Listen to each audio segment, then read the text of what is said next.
Hello everyone, అందరూ ఎలా ఉన్నారండి? నేనైతే చాలా బాగున్నాను.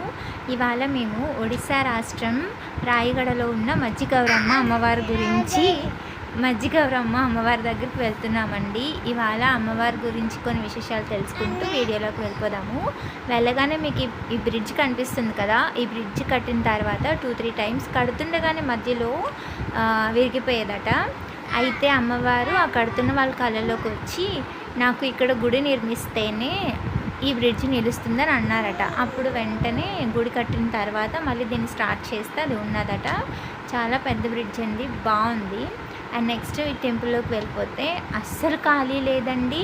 మేమైతే 11 o'clockకి అక్కడ లైన్లో నుంచుంటే 3 o'clockకి మాకు దర్శనం అయ్యింది. చాలా చాలా మహిమగల తల్లి అంటండి. శరీర భాగాలు ఏవి ఉండవు.